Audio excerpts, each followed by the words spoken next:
Thank you so much, everyone. How are you doing? Okay? All right, very good. So I hope you have a very good break just now. And I'll be talking about, what employer wants in an aspect of you finding your dream job. All right? So firstly, I would like to just introduce you to some statistics. All right? So did you know that, nearly 30,000 employees are expected to be laid off in 2019? And these statistics you would expect to be increased based on the previous years in 2018. All right? Did you also know that in the coming years, we are producing more than 200,000 of fresh graduates each year? And not to forget, the 500,000 of school leavers each year as well. So you can imagine how job seeking will be a challenge in the future. Okay? So in that sense, I am here to give you some sort of a knowledge that I've acquired through being an entrepreneur at the age of 23. So at the age of 23 until now, okay, I will not tell you my age, okay, it's a secret in a sense, all right? But anyhow, I acquired more than a decade of experiences based on interviews, based on managing my employees in my businesses, and I would like to share with you the kind of credentials or elements that you need to have for you to become successful in your career, okay? Is that good? Okay, good. All right. So everybody has been dreaming of becoming someone, right? Has anyone been dreaming of being a policeman before? As a kid? No? Okay, maybe soldier, Power Rangers, and Superman, and so forth. But everybody has always been dreaming about helping other people. Am I correct? Yes? We always have been dreaming of that. And that's the element that I want you to always remember until you die. That's what we should all do until we find our careers. Okay? So in that due sense, everyone must realize that, we must have a dream job. And for me, at the age of 6 years old, I was dreaming about being a cleaner. I was so fascinated by people who cleans other people's things. So I was thinking, wow, this is such a good job. Until later on, when I reached about 15 years of age, both my parents were lecturers. They really taught me well, and I really wanted to be a teacher and a lecturer at the same time. And that's where you can see how I can become now as an environmental engineer managing my own company, especially when it comes to managing in the environment. Okay, so right now, I am managing my business mainly in environment and with my good team. And, in that due sense, I just want you to understand that when you manage a company, it's about managing people. Okay, it's not about the know-how, it's not about the products that you know, it's not about the connections mostly, but it's mainly regarding about how you can control people. And that's where everyone must do their part for the company or an organization. And for that matter, I'm lucky enough to be in the business with my truly beloved wife. Okay? So I will not talk about marriage per se. I'm not a marriage consultant in a way. Okay? I just want to tell you that, you have to be with someone that could really give you the motivation in your life. And that someone must be someone near to you every single day. And for me, even my hair, my image and so forth has been set by my wife, just to give you some input about how I do things in life, okay? So in that due sense, I developed the company until we can make, we can carry out international projects. We carry out, projects that could be delivered to our clients in terms of environmental protection. We love what we do, and I do believe that our team love what they also do, all right? So in that due sense, I want to give you one secret. In order for you to be sustainable in your career, you have to love what you do. You have to basically be loving in the sense that when you wake up every morning, you want to wake up to your workplace and deliver the best as what you can. Yeah? So basically, we have been tying up with good partnerships overseas and locals, and we have delivered many projects, locals and overseas as well. Okay? So why jobs are important? I think many people know exactly we should find a job. That's the norm of a normal human being, right? We should make a living, yes. But did you also know that we spend 50% of our lifetime working?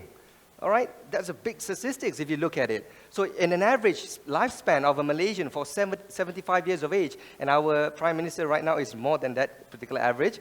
So that's 75 years. You spent nearly 38 years of your lifetime working. So you have to make the best out of it. It means to say that you need to find your dream job in order for you to sustain your careers. Okay? So when I talk about dream jobs, I need you to understand one thing, especially to the students out there. Dream jobs are not created for you. It's created by you. Okay? You need to understand this concept very, very vividly, because it's important for you to understand that jobs are basically there as it is, but you have to make it as such of a passion for you to deliver as best as you can, all right? So in order for that dream job of yours must be similarly as what you can create your family, or the way that you can find your spouse. Am I correct? The way that you wake up every single morning, finding that, that date place that you want to meet and so forth, that is similarly as what you should feel when you wake up every morning going to work. Okay? So in that due sense, I really want you to understand again, find a spouse, find a partner that you could really feel comfortable enough to motivate you every single day. And I'm blessed with my wife being here every single time, and we work together. We see each other every single day, all right? Every single time, every single hour, all right? So in that due sense, I love what I do, and she loves what she do, and we deliver the best for our clients. That's what, most importantly, that, is passioning us every single day. So with that, I want to tell you, you have to be fulfilled. You have to feel fulfilled in your life, and one thing that for sure that I do really want you to understand as well, when you die, or basically before you die, not when you die, before you die, I want you to think of what opportunities you have before you and what opportunities you should take before you die. And I don't want you to have that kind of regrets, because I have a few regrets on my own, and I've diminished that, and I've put that away because I did something greater after that. Okay, I was not a bright student per se, all right? I did what I did what I could, but that's all my grades that I can achieve. But I did not stop there, because I know that there's more than life in itself. Okay, so in that due sense, I want to teach you today, based on the secrets that I have developed, based on the employees that I have managed.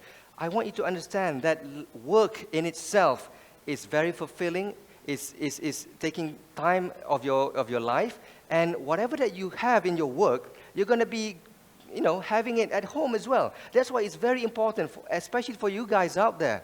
When you work, when you are stressed, you create diseases. Research has been showing that. When you don't love your work, you tend to be more, creating more disease in your life. So that's where you need to love what you do in order for you to take that love back at home. And this is a picture of my family. And just to share with you, my children, whenever I ask them what they want to become in their life, they always say that they want to be an engineer boss, just like their parents are. Okay? And we love that, because they know exactly what they want to be. Okay? So additionally, I just want to tell you, in that particular challenge where you are having now, how can you stand out compared to all the other competitors or challenges that you face? In that due sense, you must know the kind of traits that I'm going to teach you today. Okay? And it's very simple enough to make you understand. And just to share you my own personal story, and this picture was taken when I was schooling back in the United Kingdom. I had a chance. I was very lucky and fortunate to have that chance. And when I was at school, I was the smallest one around. And as you can see in this picture, I was very shy. I was very timid. I was not like what I am now. And I can tell you, and I can promise you, your past is not going to dictate your future. And I'm going to repeat that. Your past is not going to dictate your future. Whatever happens before anything that happens that you don't like at home or whatever sense, whether you're being bullied or whatsoever that we have heard today, you cannot let your past govern your future. And in that due sense, you have to change for the better, okay? As I did, okay? So in that sense, I want to teach you. You have to understand that always, always, always, employers look at you visually. Have you heard the jargon of people judge a book by its cover? Yes? All right, everybody has heard that. And it's true. If people tell you that's not true, then I'll tell you that they're lying. It is true. People perceive you for what you are the first time that they see you. And you know that when you go to an interview, you have only within a 10-second period to impress your employers. But for me also, because within that 10 seconds, I could already know whether that person is suitable enough to be on my team or not. All right? So please understand that visual is really important. And I would like to break that visual into 6 element items that's very important for me to make you understand, and so that you could easily remember it. Okay? So first is value, image, skills, unique, attitude, and language. Okay? I want you to master all these skills for you to develop your good career and presumably to get your dream job to be there. And firstly, let's look at value.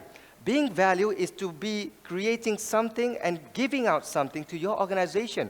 And value means that people look at you in a way. Like Steve Jobs, for example, he basically turned Apple into into a big company after Apple was suffering. All right? So that's the kind of value that you want to bring into your company. And why is that? Because your employer sets your vision. And in order for you to be able to create a value in your company, you must understand first what your business and your organization is doing and delivering.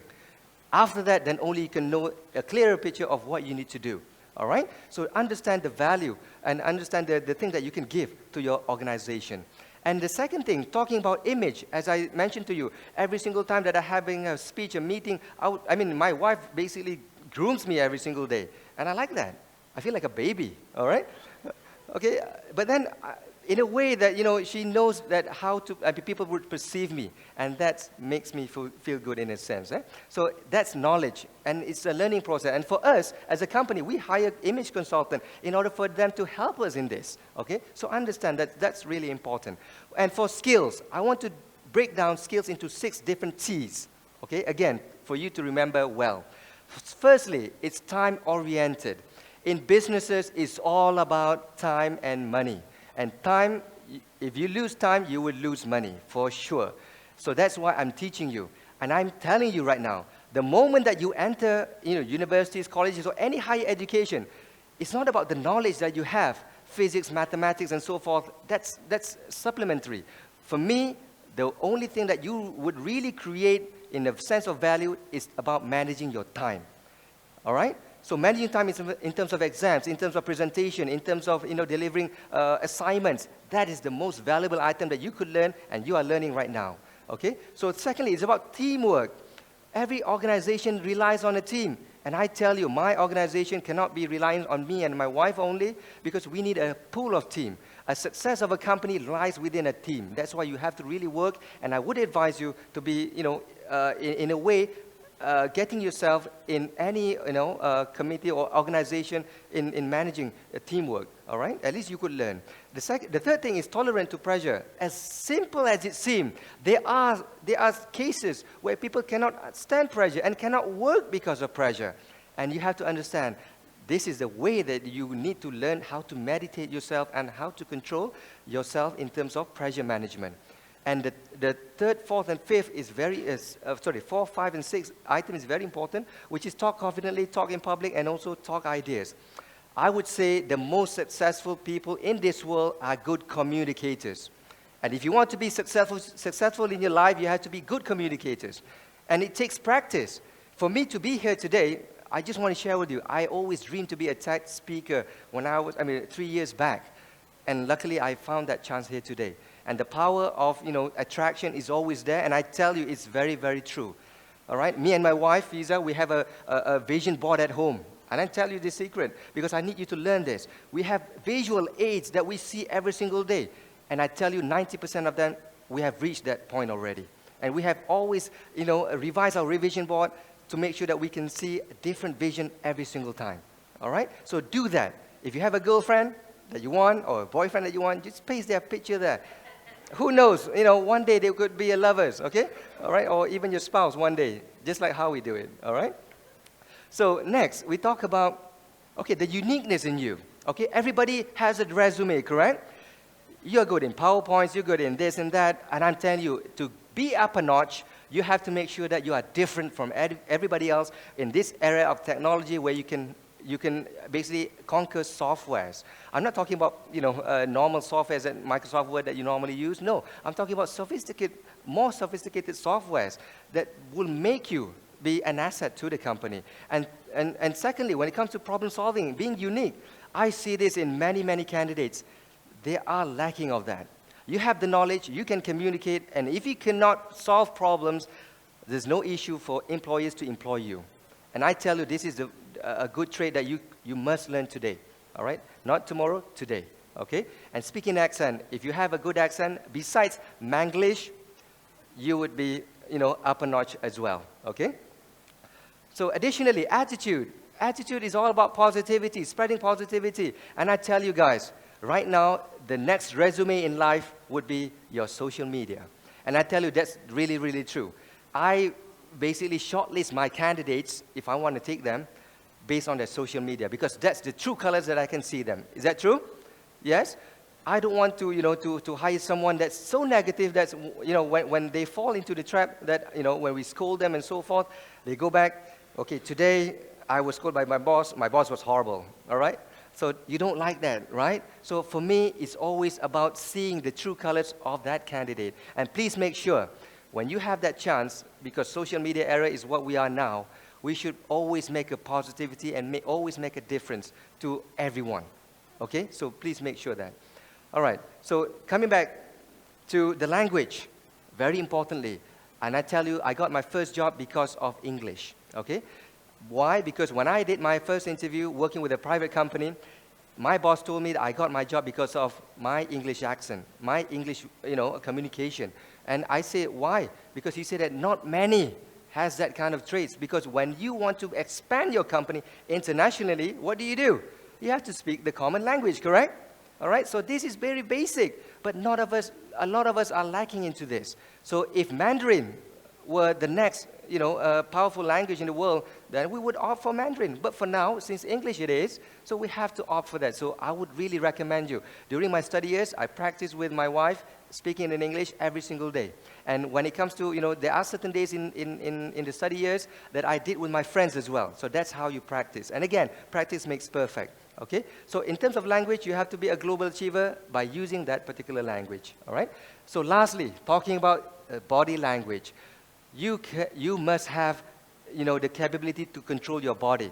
All right? And I practice that. I'm not going to tell you a secret. I practice in front of a mirror every single time that I have a speech. All right? Until now, maybe I used to tone down on that. But previously, when I wanted to be a good speaker, I would like to look myself as how people would perceive me. Correct? So initially when I did it, I look like an ape per se, when I look at the mirror. But, as time goes by, I started to having the kind of evolution, and I started to, be confident into speaking. And that's how you practice, practice, and practice. And it's very important for you to practice, because all these skills that I tell you right now is not something that you just heard and you can do. You have to really practice it. And when it comes to practicing, you have to practice it with your friends. And that's why I tell you just now, you have to have good working friends within your circle. Because your friends will bring you up whenever that you are, whenever you are down. And you have to make sure that the people you spend your most of your time with is the people who give you the kind of contribution in your life. Okay? So without having said, I need you to understand that being a good, having all these good traits will make sure that you give an output or productivity into your work. And your contribution would not only give you the kind of love that you have, but also being, responsive to your family, to your friends, to your community. Spread the words of, productivity and love to everyone, and making this world a better place. All right? Thank you so much.